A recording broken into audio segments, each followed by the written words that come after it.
Hello! Andito na naman ang inyong farm mom. So ngayon ay panahon ng anihan dito sa aming lugar. Kaya makikita nyo yung aking mga alagang bibi ay malilinis na.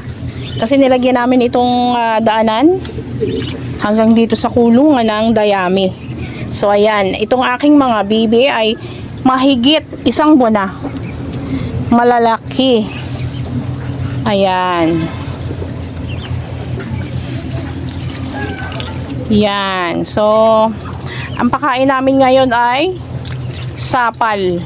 So, sa mga gustong makatipid din, para sa mga alagang bibe ng feeds, pwede din ang sapal. So, nabili ko yung sapal sa palengke ng ang isang kilo ay 8 lang. 8 pesos.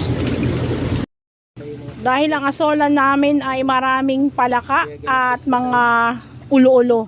So nilagyan namin ng malatayon. Kaya yun muna ang pinakakain namin dito sa aming mga alagang bibe.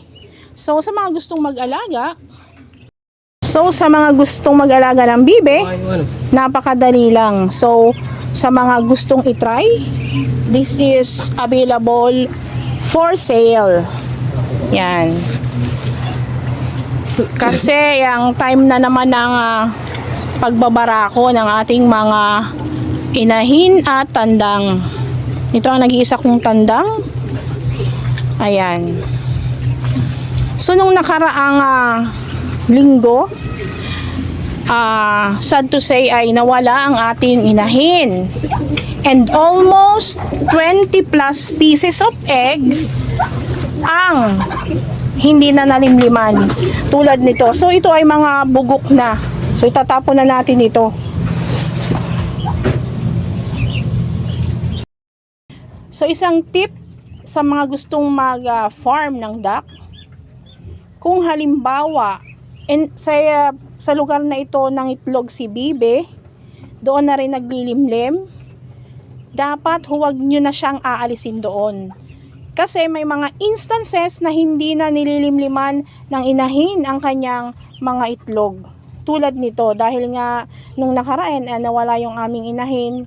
So pinagsama namin yung isa, tsaka ito. At hindi na nilimliman nung isa kong natitira pang inahin na may itlog, itong kanyang itlog.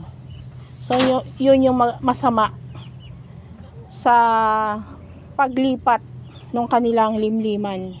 So maraming nasayang, pero okay lang, move on. Thank you for watching. See you again on my next video. Happy farming!